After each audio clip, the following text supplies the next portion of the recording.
떠드는 소리가 그칠 것이다 라는 내용이에요. 떠드는 소리가 그칠 것이다. 이게 본문에 이제 나오는 이야기예요. 아모스에. 그래서 이게 무슨 내용인가? 그것도 학자들 사이에 좀 이제 논의가 있어서 이 본문을 우리가 어떻게 이해하면 좋을지 오늘 함께 이야기를 나눠보도록 하겠습니다. 자, 이 본문은 어디에 나오냐면요. 여기 아모스 6장 7절이에요. 그러므로 그들이 이제는 사로잡히는 자 중에 앞서 사로잡히리니 기지개 켜는 자의 떠드는 소리가 그치리라. 자, 떠드는 소리. 지금 이 본문에서는 연계형으로 들어갔기 때문에 좀 형태가 다르지만 이 단어의 원래 원형은 제가 지금 화면에 보여드린 것처럼 마르제아흐입니다. 마르제아흐. 이 단어의 의미가 무엇일까? 물론 이 아모스 6장은요. 뭔가 상류층에 있는 사람들이 저지르는 범죄를 말하는 것 같습니다. 전체적인 맥락에선. 그럼 그 안에서 이 떠드는 소리, 마르제아흐를 무엇이라고 우리가 이해하면 좋을까? 그 맥락 속에서 한번 찾아보도록 하겠습니다. 그런데 이 히브리어는요, 이게 구약성서 본문에서 좀 이해하기 어려운 그런 본문들은요, 다른 본문에서 어떤 의미로 사용됐나 그걸 찾아서 비교해보고 그런 다음에 의미를 이제 유추하는 경우들이 많이 있는데 이 본문은 좀 어려워요. 왜냐하면 구약 성경에 2번밖에 등장하지 않기 때문에 그렇습니다. 자, 다른 본문은 어디냐면 예레미야 16장 5절입니다. 자, 여호와께서 이와 같이 말씀하시되 초상 집에 들어가지 말라. 가서 통곡하지 말며 그들을 위하여 애곡하지 말라. 내가 이 백성에게서 나의 평강을 빼앗으며 인자와 사랑을 제함이라. 여호와의 말씀이니라. 자, 예레미야 16장 5절에 나와 있는데 여기에 초상이라는 단어가 마르제아흐입니다. 그러면 이 예레미야의 단어와 아마 비교를 좀 하자면 이 단어는 모임 또는 잔치 아니면 초상집 이런 의미로 생각해 볼 수 있을 텐데 그런데 지금 이 아모스에서 그러면 기지개 켜는 자의 모임 아니면 기지개 펴는 자의 잔치 아니면 기지개 펴는 자의 초상집이 그치리라 이런 의미인데 단어의 의미만 놓고 보면 좀 뭔가 이 의미를 알기가 좀 어려운 것 같아요.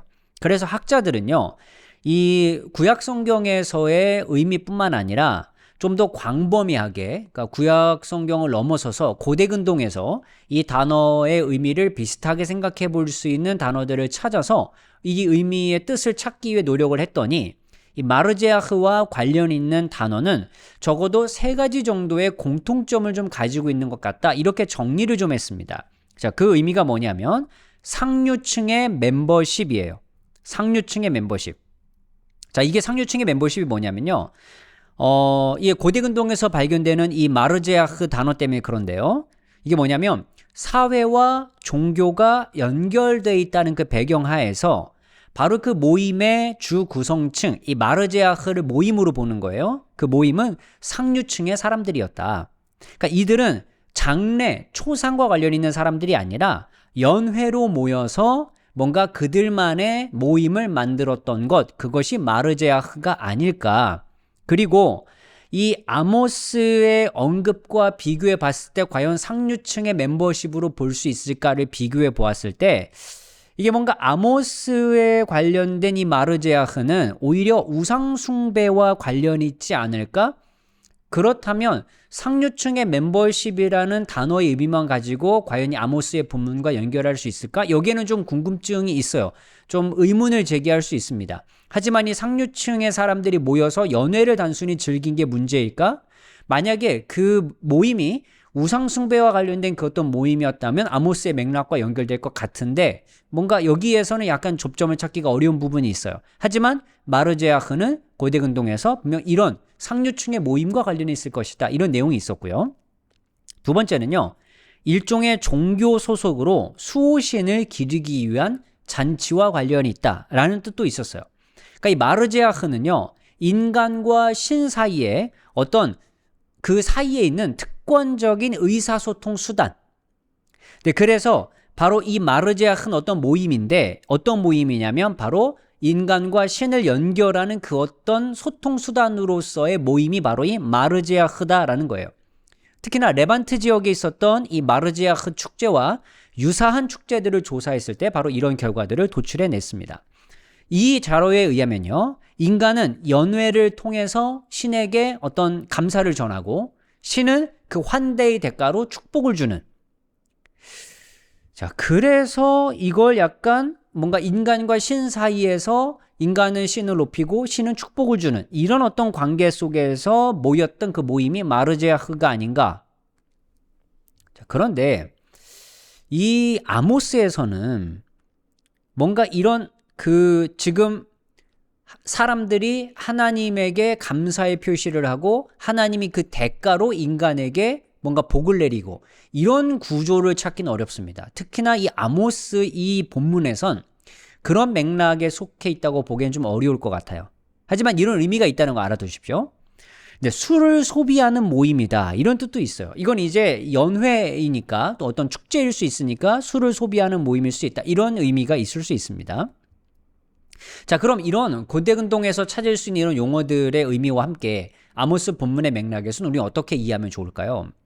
이 아모스와 예레미야 두 본문에서 마르제아흐의 번역이 좀 다릅니다. 완전히 다르기 때문에 어떤 의미를 정확하게 나타내는지 우리가 아는 건 좀 쉬운 일이 아니에요. 그러니까 예레미야는요, 일상생활에서 사람들이 경험하는 초상집을 의미했고, 아모스는요, 가난한 자들을 희생시켜 쾌락을 즐기는 상류층의 잔치를 보여주는 것 같습니다. 그래서 아마 아모스는요, 고대근동에 알려져 있던 마르제아흐의 의미에서 아마 일부만 사용한 것이 아닐까. 왜냐하면 조상숭배나 이방신을 경배하는 그런 어떤 의식이 전혀 지금 이 아모스 본문에선 등장하지 않는 것 때문에 그런 것 같습니다. 마르제아흐가요, 고대근동 문서에서 장례와 관련이 있다는 점과 또 아모스가 죄의적 용어를 많이 사용하고 있다는 점, 그리고 9절 10절에서 죽은 자들과 관련 있는 내용을 다루고 있다니 아모스의 본문에서 봤을 땐 분명히 이게 이교적 종교 행위와 관련 있는 것이 아닐까, 이런 해석을 한 학자들이 굉장히 많이 있습니다.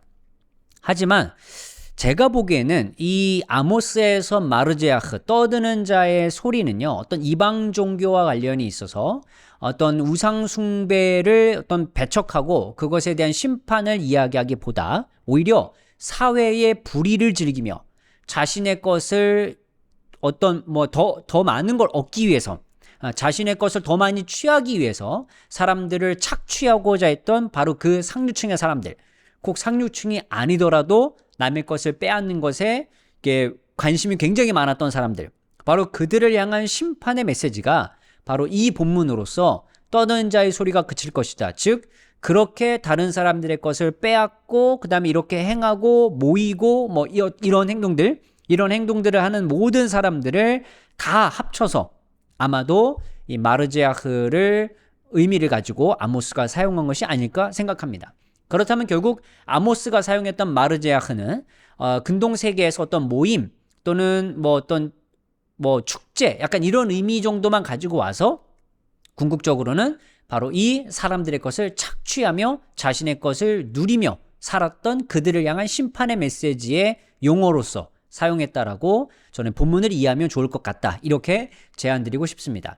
자, 여러분은 이 아모스 이 본문에서 떠드는 자의 소리, 이 마르제아흐를 보시면서 어떻게 해석하셨었는지, 또 제가 제안드린 내용에 대해서 어떻게 생각하시는지 여러분의 의견을 남겨주시면 감사하겠습니다.